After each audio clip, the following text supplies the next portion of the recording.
किसी ने मुझे मेरे फेसबुक पेज पे इनबॉक्स किया। उन्होंने कहा कि हसीब भाई थोड़ा अर्जेंट है तो आपसे बात करनी है। तो मैं पाकिस्तान में था तो मैं पहले उन्होंने कहा कि आप यहाँ पे कर लें।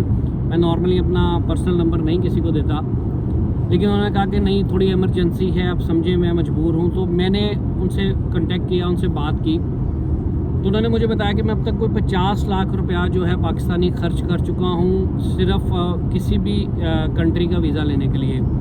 तो मैंने कहा यार ये कैसे, मतलब उन्होंने बताया कि डिफरेंट एजेंट्स को, किसी को डन बेस पे पैसे दे चुका हूँ, किसी को वैसे दे चुका हूँ, और 7 बार कोई शायद वो अमेरिका से रिफ्यूज़ हैं, कोई 5 से 6 बार शायद कनाडा से हैं, और कोई शेंजन के भी उनके अराउंड 4-5 दफ़ा रिफ्यूज़ल है। इसमें से उन्होंने बताया कि 2-3 दफ़ा तो कोई डन बेस है, कोई 10-10 लाख रुपया इस तरह दे के वो आज तक वापस नहीं मिला।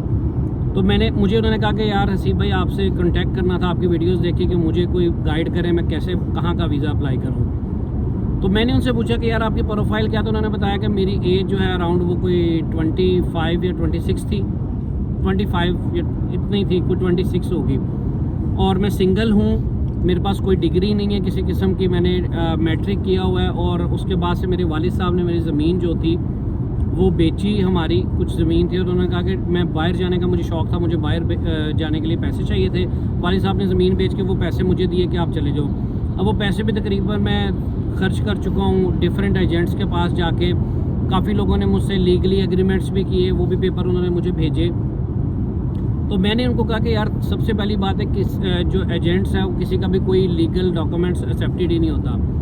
कोई आपसे स्टाम्प पेपर पे भी कर लेगा तो आई डोंट थिंक सो कि वो कोई लीगली बाउंड होगा कि आपको पैसे वापस करे, क्योंकि डन बेस कोई वीज़ा ही नहीं होता। जब मैं अपनी हर वीडियो में बताता हूँ कि भाई डन बेस तो कोई वीज़ा है ही नहीं है। तो मुझे नहीं पता आपको क्यों नहीं ये पता था, या आप इतने मासूम थे, शायद मुझे वो बंदा मासूम लगा या क्या वजह थी, लेकिन खैर एक मैसेज है वो ये कि भाई डन बेस कोई वीज़ा नहीं होता। उसका शिकार सबसे ज़्यादा हमारे ऐसे मासूम लोग होते हैं, सादा लोग होते हैं, जिनको बेचारों को पता ही नहीं है। एजेंट्स की बातों में आ जाते हैं, उनको ये लगता है कि एजेंट ने ही वीज़ा देना है। देखें वीज़ा एम्बेसी देती है, एजेंट कभी किसी किस्म का कोई वीज़ा नहीं देता, एम्बेसी ही वीज़ा दिया करती है।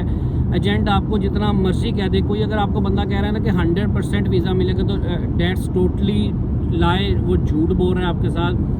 मैं हमेशा अपनी वीडियोस में समझाता हूँ कि भाई आप अपनी प्रोफाइल पे वर्किंग करो। अब ये 50 लाख रुपए इस बंदे ने अगर, अच्छा ये मज़े की बात है कि इन्होंने अपनी बैंक स्टेटमेंट भी आज तक अभी नहीं बनाई, और एजेंट इसके भी पैसे इनसे चार्ज करते थे कि जी इन्वेस्टर आपकी बैंक स्टेटमेंट लगाएगा, जो कि टोटली झूठ होता है। कोई इन्वेस्टर किसी की जिसका ब्लड रिलेशन ही नहीं, अव्वल तो ब्लड रिलेशन पे भी नहीं जल्दी एक्सेप्ट होती, लेकिन किसी सूरत हाल टर्म्स एंड कंडीशन पे ब्लड रिलेशन पे एक्सेप्ट हो जाती है। लेकिन इन्होंने क्या किया कि वो भी किसी के जी इन्वेस्टर की बैंक स्टेटमेंट हम आपकी लगा रहे हैं। वो कहने का मकसद ये है कि यार आप अपने पैसे मत ज़ाया करेंगे, सारा झूठ फ्रॉड होता है, क्योंकि एजेंट ने तो अपनी रोज़ी रोटी के लिए करना है, वो आपको सब्ज़ बाग दिखाएगा तो आप चार्ज करेंगे। मैंने इसका शिकार सबसे ज़्यादा वो लोग देखे हैं, इन लोगों का कहना ये होता है कि यार दीवार में सर मारते जाओ आपको वीज़ा मिलेगा।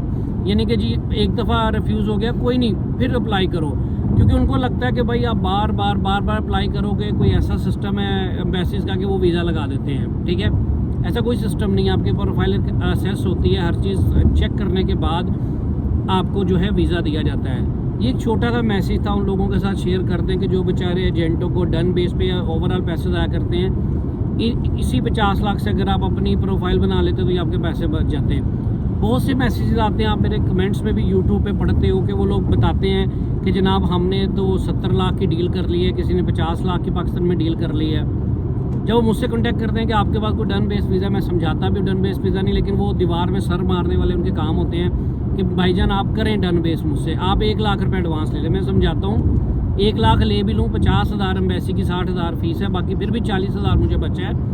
फेक डॉक्यूमेंट पे वीज़ा कोई अप्लाई कर रहा है, अगर 100 में से एक वीज़ा लग गया तो उसकी तो दिहाड़ी लग गई, लेकिन 100 में से एक का शायद, लेकिन उसकी दिहाड़ी लग जाएगी।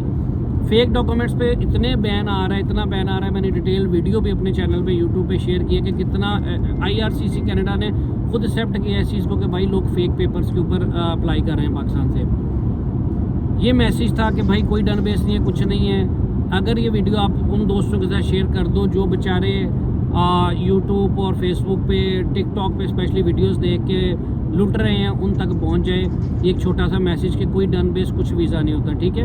अब अपनी प्रोफाइलिंग पे काम करें, अप्लाई करें, ठीक है। ये सब फ्रॉड होता है, मैंने इस पर डिटेल वीडियो भी बना चुकी है। अपना बहुत सा ख्याल रखें। टेक केयर, अल्लाह हाफिज़।